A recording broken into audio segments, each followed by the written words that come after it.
ஞானானந்தமயம் தேவம் நிர்மலஸ்படிகாகிருதியும் ஆதாரம் சர்வ வித்யாநாமயகிரியும் பாஸ்மகே. நேயர்கள் அனைவருக்கும் அஸ்ட்ரோ கேஎஸ் ஐயங்காரின் பணிவான நமஸ்காரங்கள். 17/11/2025 6/3/2026 வரலாம் உண்டான காலகட்டத்தில், அதாவது கார்த்திகை மாதம் 1ஆம் தேதி விஸ்வாவசு வருஷம் பார்த்தலையானால் திங்கட்கிழமை சனி, அதாவது திங்கட்கிழமை பிரதோஷ காலம், சோமவார பிரதோஷ காலம், மிகவும் வசந்த காலம். அந்த காலகட்டத்தில் சனி பகவான் கும்பராசியில் பூரட்டாதி நட்சத்திரம் 1ஆம் பாதத்தில் வக்ர நிவர்த்தி அடைகிறார். சரி, முதல்ல சனி பகவானுக்கு ஒரு வணக்கங்களை தெரிவிச்சுக்கலாம். நீலாஞ்சன சமாபாசாம் ரவிபுத்திரம் ஜமாகிருஜம் சாயா மார்த்தாண்ட சம்போதம் தம் நமாமி சனேஸ்வரம். சனி பகவானை வணங்கிக் கொள்ளும். சனி பகவான் காரகத்துவம் அப்படின்னு சொல்லுவோமே, ஆனால் அவர்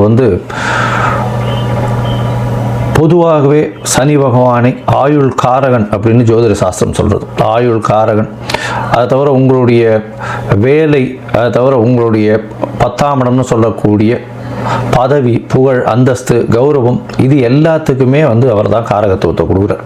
அதை தவிர உங்களுடைய தொழில், ஜீவனம் அப்படின்னு சொல்லக்கூடியது, கடன், நோய்வாய்ப்படுதல், அதை தவிர ஹாஸ்பிட்டலில் போய் அட்மிட் ஆகிறது, அசிங்கப்படுறது, அடுத்தவாகிட்ட அவமானப்படுறது, முடிஞ்ச வரலும் மறைஞ்சு வாழக்கூடிய காலகட்டம், இது எல்லாம் இருந்தாலும் ஒரு பக்கம் பார்த்தோம்னா சனீஸ்வரனால் போராளி குணம் வரும். உங்கள் பின்னாடி மக்களினுடைய செல்வாக்கு அதிகமாகும். சனி பகவான் எப்பொழுதுமே சனி கொடுக்கணும்னு நினைச்சா யாராலையும் தடுக்க முடியாது. சனி பகவானுடைய அதாவது சனி பகவானுடைய தசாபுக்திகளில் தான் பெரிய பெரிய தலைவர்கள்லாம் பெரிய இடத்தை பிடிச்சிருக்கக்கூடிய காலகட்டமாக பார்க்குறோம். இந்த சனி பகவானின் காலகட்டத்தில் பார்த்தீங்கன்னா மக்களினுடைய செல்வாக்கை பெறக்கூடிய வாய்ப்புகள் மிகவும் அதிகம். இந்த லோயஸ்ட் பீப்புள் பிலீவ் பண்ணக்கூடிய அளவுக்கு சனினுடைய காரகத்துவம் நல்லபடியாகவே அமையும். கீழ்த்தட்டு மக்களை நிச்சயமாக பயப்படுத்தக்கூடும், வசியப்படுத்தக்கூட நல்ல ஒரு ஏற்றமான விஷயங்களை இந்த சனி பகவான் கொடுப்பார். போராளி குணம் இருக்கும். எந்த ஒரு விஷயத்திலையும் நேர்மை தன்மையை எடுத்து வெளியே கொண்டு வருவார். இதன் மூலியமாக பார்த்தாலேயானால் எந்த இடத்துல நேர்மை தன்மை இருக்கணுமோ இந்த லோயர் மாஸில் அதை எடுத்து வெளியில் கொண்டு வரணும் அப்படின்றது தான் அவருடைய முக்கியமான இது. கீழ்த்தட்டு மக்களுக்கு மிகவும் ப்ரொடெக்ஷனாக இருக்கக்கூடிய, மிகவும் அதாவது அவர்களுக்கு ஹெல்ப் பண்ணக்கூடிய, ரொம்ப இதுவாக இருக்கக்கூடிய ஒரு காரகத்தமாக இருக்கக்கூடும். அதனால் சனி திசை வரும்போது பார்த்தாலேயானால் கீழ்த்தட்டு மக்களுக்கு நம்ம ஏதாவது ஹெல்ப் பண்ணணும், அந்த மாதிரியான பொசிஷன்ஸில் இருந்தோமே ஆனால் கண்டிப்பாக நம்மளுக்கு சனி பகவானுடைய தாக்கம் நிச்சயமாக கம்மியாக இருக்கும். சரி, இப்போ சனி பகவான் அப்படின்னு சொல்லும்போது மகர கும்ப 2 ராசிக்கும் அவரே அதிபதி. 10, 11ஆம் வீடு, 10ஆம் இடம் அப்படின்னு சொல்லக்கூடிய இடம் அப்படின்றது உங்களுடைய ஜீவனஸ்தானம், ஜீவனம், ஆயுள், இது ரெண்டுத்துக்கும் காரகத்துவம் வச்சு இருக்கக்கூடியவர் சனி. சரி, இந்த சனி கெடுதல் மட்டும்தான் பண்ணுவாரா அப்படின்னா அப்படி இல்லை. சனியை வைத்து நிறைய நன்மைகளும் உண்டு. சனியை வைக்கிறதுனால பார்த்தாலேயானால் ஒரு அரசாங்கத்தினுடைய உயர் பதவியில் வரக்கூடிய வாய்ப்பு, அரசாங்கத்தின் மூலியமாக பெரிய இடத்துல போய் உட்கார்றது, அதை தவிர மக்களின் செல்வாக்களை அதிகமாக பெறுறது, மக்களின் செல்வாக்குகள் மூலியமாக அதீத உயரத்தை அடையக்கூடிய வாய்ப்புகள், மக்களால் போற்றப்படக்கூடியவர், அந்த மாதிரியான விஷயங்கள்லாம் இந்த சனி உச்சமாக இருந்தோ, ஆட்சியாக இருந்தோ, சுபர்கள் பார்த்தோ இருந்ததே ஆனால் நல்ல ஒரு ஏற்றம் இருக்கும். போராளி குணம் அதிகமாக இருக்கும். சனி ஆட்சி உச்சம் பெற்றால் பொதுவாகவே போராளி குணம் அதிகமாக இருக்கும். சரி, இந்த சனி எந்தெந்த விஷயத்தை பார்க்கலாம் அப்படின்னா, அதாவது எலும்பு சம்பந்தமான பிரச்சனைகள், அது தவிர சிறுநீரக பிரச்சனை, அதாவது கழிவு உபாதைகள் வரக்கூடிய பிரச்சனைகள், அதாவது கழிவு பாதைகள் வரக்கூடிய உபாதைகள், கிட்னி ப்ராப்ளம், அது தவிர இந்த ஸ்டூல்ஸ் பாஸ் ஆகக்கூடிய பிரச்சனைகள், இதெல்லாம் சனியினுடைய முக்கியமான பிரச்சனைகளாக கருதப்படுறது. அது தவிர பார்த்தீங்கன்னா எலும்பு தேய்மானங்கள், அதை சனியினுடைய பிரச்சனையாக சொல்லக்கூடியது. ஏன்னா சனி மிகவும் முக்கியமான கிரகம். சரி, இந்த சனி பகவான் எந்தெந்த காலகட்டத்தில் யார் யாருக்கு இது பண்ணுவார் அப்படின்னு பார்க்கும்போது, சனி பகவான் ஆட்சி உச்சம் பெற்றிருந்தால், சுவர்களின் பார்வையோடு இருந்தால் மிகவும் நல்லது. பொதுவாக சோம்பல் குணம் கொண்டவர்கள் இந்த சனி பகவான் லக்னத்தில் சனி இருந்து சனி பகவானுடைய ஆட்சியில் இருக்கிறவங்களுக்கெல்லாம் கொஞ்சம் சோம்பேறித்தனம் அதிகமாக இருக்கும். பேச்சில் வன்மை அப்படின்றதெல்லாம் பார்த்தீங்கன்னா ரொம்ப அதிகமாக இருக்கும். பேச்சின் மூலியமாகவே பிரபல்யமாகக்கூடியவர்களாகவும் இருப்பார்கள். சட்டம் ஒழுங்குகள் எல்லாம் பார்த்தீங்கன்னா இவங்களுக்கு இந்த சனி பகவான் ஆட்சி உச்சம் பெற்றவங்களுடைய பங்கு மிகவும் அதிகமாக இருக்கும். சரி, இப்போ பார்த்தாலேயானால் சனி பகவான் வக்கர நிவர்த்தி அடைகிறார். இந்த வக்கர நிவர்த்தி அடைகிறதுனால என்ன அப்படின்னு பார்த்தீங்கன்னா, இவ்வளவு நாளாக அவருடைய வேகம் கம்மியாக இருந்தது, அதன் மூலியமாக பலன்களும் கம்மியாக இருந்தது. இப்பொழுது பார்த்தீர்களேயானால் அவருடைய பலன்கள் மிகவும் அதிகமாக இருக்கும். ஏன்னா அடுத்த கிட்டத்தட்ட ஒரு 4 மாத காலம் தான் வந்து இருக்க போகிறார். அதற்கு பிறகு அவருக்கு சனி பெயர்ச்சி 6/3/2026 வருது. அதாவது கும்பத்திலிருந்து மீனத்துக்கு போகிறார். இந்த காலகட்டம் வரை வந்து அவருடைய வேகமான வழக்கமான பலன்களை யார் யாருக்கு எது சரியோ அந்த சரியான பலன்களை கொடுப்பார். ஏன்னா சனி பகவான் மேஷத்தில் நீச்சமாகவும் துலாத்தில் உச்சமாகவும் இருக்கக்கூடிய கிரகம். துலாத்தில் உச்சமாக இருக்குது அப்படின்னா துலாத்துக்கு என்ன அப்படின்னா அளவுகோல் வச்சுருப்பாங்க. அது வந்து ரெண்டுமே ஈக்குவலாக இருக்கும். துலாம் அப்படின்னா வந்து தராசு வைக்கிறதுனால ரெண்டுமே ஈக்குவலாக இருக்கக்கூடிய ஒரு ராசி. அதனால் வந்து உங்களுடைய நல்லது கெட்டது எந்த ஒரு விஷயத்திற்கும் இதற்கு அது எடுத்துக்கொண்டு கழிச்சு கொண்டு அந்த மாதிரி எல்லாம் இல்லாமல் நல்லதுக்கு நல்லதை கொடுக்கறதும் கெட்டதுக்கு கெட்டதை கொடுக்கறதும் சனியினுடைய வேலை. அதனால் சனி பகவானை பொறுத்தவரை நீங்கள் செய்த நன்மை, நீங்கள் செய்த தர்மம், அது எல்லாத்துக்கும் உண்டான நிச்சயமான பலன்கள் கண்டிப்பாக கொடுப்பார். யார் யாருக்கெல்லாம் 7.5 சனி, அஷ்டம சனி, அர்த்தாஷ்டம சனி இதெல்லாம் இருக்கோ அந்த காலகட்டங்களில் நிச்சயமாகவே அவர் கொடுப்பார். இந்த காலகட்டங்களை தாண்டி வந்தவங்களுக்கு அதனுடைய பிரச்சனைகள் என்ன, அது எப்படிலாம் மாற்றங்களை உங்கள் வாழ்வில் கொடுத்தது அப்படின்றது உங்களுக்கு நல்லாவே தெரியும். சரி, இப்போ சனி பகவானுக்கு உண்டான எளிய பரிகாரம் என்ன? ஒருவேளை சனி பகவான் உங்களுடைய ராசிக்கு நல்லபடியாக இல்லை அப்படின்னா என்ன எளிய பரிகாரம் அப்படின்னு பார்த்தோம்னா, அருகில் இருக்கக்கூடிய பிள்ளையார் கோவிலில் போய் உங்களால் முடிஞ்சது தயிர் சாதம் விநியோகம் பண்ணுவோம். அதாவது சனிக்கிழமை அன்னைக்கு காகத்துக்கு சுடசாதம் வைங்க. குளிச்சுட்டு பெருமாளை காமிச்சிட்டு அதுக்கப்புறம் சுடசாதம் காகத்துக்கு வைங்க. அது தவிர சனிக்கிழமை எள்ளு விளக்கு போடுங்க. யாருக்கு? சனி பகவானுக்கு எள்ளு விளக்கு போடுங்க. ஒரு 8 எள்ளு விளக்காவது போடுறது ரொம்பவும் முக்கியம்.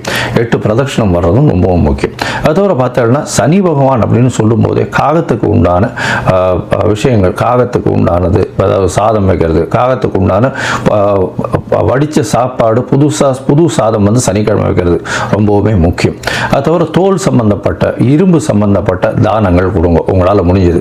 அது தவிர முடவன் கிரகம்னு சொல்லக்கூடியதுனால கால் உடைந்த, கால் இது இல்லாமல் பேரலைஸ் ஆகிருக்கிறவா, கால் ஊனமுற்றவர்கள், அவர்களுக்கு உங்களால் முடிஞ்ச அளவுக்கு எந்த அளவு ஹெல்ப் பண்ணுறதுனாலும் பண்ணுங்க.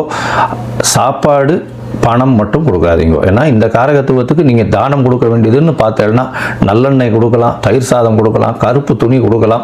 அது தவிர பார்த்தாலேனால் எள்ளு கொடுக்கலாம். அது தவிர உங்களால் முடிஞ்சது தோல் சம்பந்தப்பட்ட விஷயங்கள், அதாவது தோல்னா இந்த leather shoes, sock, leather purse, இந்த மாதிரியான விஷயங்கள் கொடுக்கலாம். லெதர் பேக் கொடுக்கலாம், லெதர் கோட் கொடுக்கலாம், லெதர் க்ளவுஸ் கொடுக்கலாம். அது தவிர வந்து இரும்பு சம்பந்தப்பட்ட விஷயங்கள், அதாவது உடல் உழைப்பை நம்பி இருக்கிறவர்கள், அதாவது வீடு இருக்கிறவர்கள், அது தவிர வந்து அந்த சுவேஜ், இந்த மாதிரியான விஷயங்கள், கீழ்த்தட்டு வேலைகள் செய்பவர்கள், அவர்களுக்கெல்லாம் உங்களால் முடிஞ்சது ஷூஸ் வந்து வாங்கி கொடுக்கலாம். இரும்பு சம்பந்தப்பட்ட அந்த பாண்டு, மம்முட்டி, அந்த மாதிரியான விஷயங்கள் வாங்கி கொடுக்கறதன் மூலியமாக சனி பகவானுக்கு செய்யக்கூடிய பிரீத்தியாக இது எடுத்துக்கொள்ளப்படும். இரும்பு சம்பந்தப்பட்ட இந்த இரும்புன்னா ஆணி, அந்த மாதிரி சுத்தி, உளி, இதெல்லாம் வாங்கி தானமாக சனிக்கிழமை கொடுக்கலாம். நல்லெண்ணெய் தானமாக வாங்கி சனிக்கிழமை கொடுக்கலாம். சரி, இந்த காலகட்டத்தில் உங்களுக்கு என்னென்ன விஷயங்கள் நடக்கும் அப்படின்னா, சனி பகவான் கும்பராசியில் இருக்கார். கும்பராசியிலிருந்து அவருடைய பார்வை அப்படின்னு சொல்லக்கூடியது சமசப்தம பார்வை அப்படின்னு சொல்லக்கூடியது சிம்மத்தில் விழும். அதாவது 7ஆம் இடம். 7ஆம் இடம் எல்லா கிரகங்களுக்குமே உண்டு. அதை தவிர வந்து பார்த்தீங்கன்னா அதீதமான பார்வைன்னு சொல்லக்கூடியது 3ஆம் இடம் மற்றும் 10ஆம் இடம். இது வந்து சனி பகவானுக்கு உண்டான விசேஷ பார்வைகள். 3ஆம் இடம்னு சொல்லக்கூடியது மேஷத்தையும், 10ஆம் இடம்னு சொல்லக்கூடியது விருச்சிகத்தையும் சனி பகவான் பார்க்கிறார். இந்த காலகட்டத்தில் சனி பகவானின் பார்வையில் படக்கூடிய ராசிகளுக்கும் சிறு சிறு பிரச்சனைகளும் கண்டங்களும் வரக்கூடிய வாய்ப்புகள் மிகவும் அதிகம். சரி, இந்த காலகட்டத்தில் சனி பகவானுக்கு உண்டான எளிய, அதாவது காயத்ரி மந்திரம்னு சொல்லக்கூடியது ஓம் சனேஸ்வராய வித்மஹே சாயா புத்ராய தீமஹி தன்னோ சனேஸ்வர பிரசோதயாத்து அப்படின்றத ஒரு 8 தரம் ஒரு நாளைக்கும் சொல்லிட்டு வாங்க. நான் என்னுடைய யூடியூப் சேனல்லையும் வந்து அதை லிங்க் போடுறேன், பாருங்க. அதை பார்த்து 8 தரம் சொல்லுவாங்க. உங்களுக்கு வரக்கூடிய பிரச்சனைகள் எல்லாமே சூரியனை கண்ட பனி போல நிச்சயமாக கரைந்து போகும். சரி, இப்போ மேஷம் முதல் மீனம் வரை ஒரு ராசியாக சனி பகவானுடைய பெயர்ச்சி, அதாவது வக்ர நிவர்த்தி எந்த மாதிரியான மாற்றத்தை கொடுக்கும் அப்படின்றத பார்ப்போம். உங்களுக்கு ஜோதிடத்திற்கு, அதாவது அஸ்ட்ராலஜிக்கல் கன்சல்ட் வேணும் அப்படின்னா, ஜோதிடத்திற்கு உண்டான கன்சல்டேஷன் வேணும்னா நீங்கள் உங்களுடைய date, time, place of birth, உங்களுடைய பெயர், உங்களுடைய தாய் தகப்பனார் பெயர் எனக்கு அனுப்பி வைங்க. என்னுடைய கட்டணம் என்னன்னு சொல்கிறேன். அந்த கட்டணத்தை நீங்கள் அனுப்பிச்சுட்டு அதற்கு பிறகு உங்களுக்கு நான் அப்பாயின்மெண்ட் தரேன். உங்களுடைய ஜாதகத்தை போட்டு அதில் சந்தி இருக்கா அப்படின்றத பார்த்துட்டு அதுக்கப்புறம் உங்கள் ஜாதகத்தை போட்டு அவங்களுடைய டிஸ்கஷன் பண்ணுறேன். இப்போ நிறைய பேர் 50 வயசு 60 வயசு ஆனவாள்லாம் கூட சந்தி இருக்கிறது தெரியாமையே ரிஷபராசி மிருகசீரிஷ நட்சத்திரம் நினச்சிட்டு இருப்பா. ஆனால் மிதுன ராசி மிருகசீரிஷத்தில் இருப்பா. அதாவது உடைந்த நட்சத்திரங்கள்லையும் சரி, நட்சத்திர பாதங்கள்லையும் மாற்றங்கள் அதிகமாக இருக்கும். இதனால் உங்களுக்கு இப்போ நல்ல தசை நடக்கிறது நினச்சிட்டு இருப்பீங்க, தசை ஒன்றும் கை கொடுக்காது, பெரிய பிரச்சனையில் மாட்டிட்டு இருப்பீங்க. சரி, இப்போ மேஷம் முதல் மீனம் வரை ஒரு ராசியாக சனி பகவான் வக்ர நிவர்த்தியினுடைய பலன்களை பார்க்கலாம். மீன ராசி அன்பர்கள், பூரட்டாதி, உத்திரட்டாதி, ரேவதி இந்த 3 நட்சத்திரம் 9 பாதங்களை கொண்ட ராசி. ராசியின் அதிபதினு சொல்லக்கூடியவர் குரு.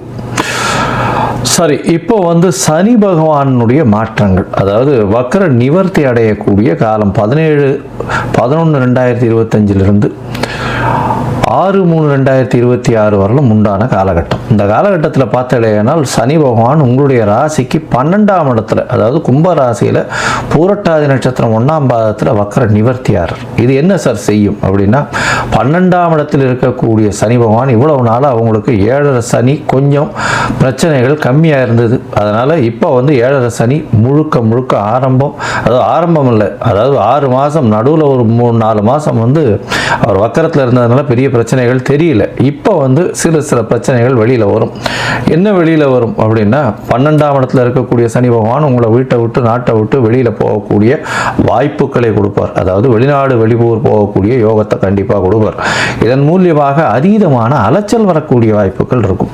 பணவரவிற்கு பஞ்சம் இருக்காது. தேவையற்ற செலவுகள் கொஞ்சம் அதிகமாக இருக்கக்கூடிய காலகட்டம். பணவரவு நல்லபடியாக இருக்கும், ஆனால் பேச்சில் ரொம்ப கவனமாக இருக்கணும். குடும்பத்தில் சிறு தொல்லைகள் இருக்கக்கூடிய வாய்ப்பு.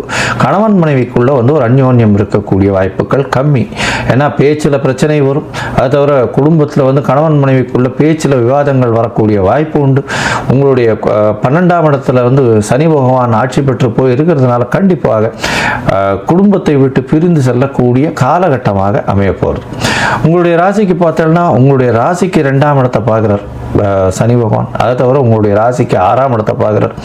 அது தவிர உங்களுடைய ராசிக்கு அதாவது 9ஆம் இடம்னு சொல்லக்கூடிய இடத்தையும் பார்க்குறார். இந்த காலகட்டத்தில் பார்த்தலையானால் உங்களுடைய ராசிக்கு பார்த்தலையானால் 6ஆம் இடத்துல பார்க்கக்கூடிய சனி பகவான் தேவையற்ற சண்டைகளை உருவாக்கக்கூடிய வாய்ப்பு உண்டு. கடன் புதுசாக வாங்கக்கூடிய வாய்ப்புகள் உண்டு. இருக்கிற கடன் அடையக்கூடிய வாய்ப்புகள் நிச்சயமாக உண்டு. போட்டிகளில் வெற்றி பெறக்கூடிய வாய்ப்புகள் நிச்சயமாக இருக்கும். அது தவிர எந்த ஒரு விஷயத்தையும் நீங்கள் வெல்லக்கூடிய வாய்ப்புகள் உண்டு. பேச்சில் மட்டும் ரொம்ப நிதானமாக இருக்கிறது மிகவும் நல்லது. உங்களுடைய உடல் நலத்தில், அதாவது உடல் நலம் நிச்சயமாக நல்லபடியாக இருக்கும். தந்தையின் உடல் நலத்தில் சற்று பின்னடைவு இருக்கும். உங்களுடைய தந்தையின் உடல் நலத்தில் சற்று பின்னடைவு இருக்கும். வெளிநாடு வெளியூர் போய் படிக்கணும்னு நினைக்கிறவாளுக்கு அவள் நினைச்ச யூனிவர்சிட்டி கிடைக்கிறதுக்கு வாய்ப்புகள் கம்மி. அது தவிர லெசர் கிரேடில் இருக்கக்கூடிய யூனிவர்சிட்டி கிடைக்கக்கூடிய வாய்ப்புகள் நிச்சயமாக இருக்கும். ஆனால் வெளிநாடு போய் படிக்கக்கூடிய பாக்கியத்தை கொடுப்பார், அது மட்டும் நிச்சயமாக உண்டு. ஏன்னா 9ஆம் இடத்தை சனி பகவான் பார்க்கறதுனால கண்டிப்பாக வெளிநாடு போகக்கூடிய பாக்கியத்தை கொடுப்பார். ஏன்னா 12ஆம் இடத்துல இருந்து 9ஆம் இடத்தையும் பார்க்குறாரு, அதனால நிச்சயமாக போகக்கூடிய வாய்ப்பு உண்டு. ஆனால் டாப் யூனிவர்சிட்டி ஒரு 5-6 யூனிவர்சிட்டி பார்த்து வச்சுருந்தீங்கன்னா அது கிடைக்காம ரிமைனிங் யூனிவர்சிட்டியில் கிடைக்கிறதுக்கு வாய்ப்புகள் உண்டு. சரி, மொத்தத்தில் பார்க்கும்பொழுது இந்த மீன ராசிக்காரர்களுக்கு 7.5 சனி, அந்த கடைசி 2.5 வருஷம் இந்த என்ன சொல்கிறது விரய சனி இருக்குது. 6/3/2026 தான் முடியறது. தேவையற்ற செலவுகள் கொஞ்சம் அதிகமாக இருக்கும். வெளியூர் வெளிமாநிலம் வெளிநாடு பிரயாணங்கள் போகக்கூடிய வாய்ப்புகள் உண்டு. பணவரவிற்கு பஞ்சம் இருக்காது. பேச்சில் ரொம்ப கவனமாக இருக்கும். கணவன் மனைவிக்குள்ள பேச்சில் பிரச்சனைகள் வரக்கூடிய, குடும்பத்தில் பிரச்சனை வரக்கூடிய வாய்ப்பு, அதன் மூலியமாக தேவையற்ற செலவு வரும். அது தவிர பார்த்தீங்கன்னா உங்களுடைய படிக்கக்கூடிய மாணவர்களுக்கு சற்று பிரச்சனைகள் இருக்கும். மெமரைஸ் பண்ணக்கூடிய வாய்ப்புகள் கம்மி. மெமரைஸ் பண்ணும்பொழுது மறக்கக்கூடிய வாய்ப்புகள் ரொம்பவும் அதிகம். முடியும். வெளிநாடு போய் படிக்கணும்னு நினைக்கக்கூடிய மாணவர்களுக்கு நிச்சயமாக வெளிநாடு போக முடியும். ஆனால் அவர்கள் நினைச்ச இன்ஸ்டிடியூஷன், அதாவது அவர்கள் நினைச்ச யூனிவர்சிட்டி கிடைக்கிறதுக்கு வாய்ப்புகள் சற்று கம்மியாகத்தான் இருக்கக்கூடிய காலகட்டமாக அமையும். புதுசாக வேலை மாற்றங்கள் வரும். வேலையில் புது வேலை கிடைக்கக்கூடிய வாய்ப்புகள் நிச்சயமாக உண்டு. அரசாங்கம் சம்பந்தமாக சற்று பின்னடைவு இருக்கும். அரசாங்கத்தின் மூலியமாக பிரச்சனைகள் வரும். அது தவிர புதிய கடன் வாங்கக்கூடிய வாய்ப்புகள் நிச்சயமாக இருக்கும். பழைய கடன்களை முடிக்கக்கூடிய வாய்ப்புகள் உண்டு. போட்டிகளில் வெற்றி பெறக்கூடிய காலகட்டமாக அமைகிறது. இந்த காலகட்டத்தில் பார்த்தீங்கன்னா உங்களுக்கு தசாபுக்தி கொஞ்சம் சற்று பின்னடைவாக இருக்குமே. ஆனால் நீங்கள் இந்த திருச்செந்தூர் போயிட்டு வாங்க, தூத்துக்குடி மாவட்டம் திருச்செந்தூர் போயிட்டு வாங்க, முருகப்பெருமான் கோவில். அங்கே பார்த்தீங்கன்னா சனி பகவான் இதில் இருக்கார், அதாவது என்ன சொல்றது, கிழக்கு முகமாக பார்த்து உட்காந்துருக்கார். அவரை போய் சேவிச்சுட்டு வாங்க. அந்த சனி பகவானை போய் சேவிச்சுட்டு வாங்க. வாரம் இங்கே இருக்கக்கூடிய கோவிலில், விநாயகர் கோவில்லையோ எங்கேயோ பக்கத்தில் இருக்கிற கோவிலில் சனிக்கிழமை தயிர் சாதம் பெருமாளுக்கு விநியோகம் பண்ணிட்டு, அதுக்கப்புறம் அங்கே இருக்கிற சாமிக்கு விநியோகம் பண்ணிட்டு அங்கே இருக்கிற மக்களுக்கு கொடுங்க. உங்களுக்கு வந்த பிரச்சனை, வரக்கூடிய பிரச்சனை, எந்த பிரச்சனையாக இருந்தாலும் நிச்சயமாக பறந்து போகும்.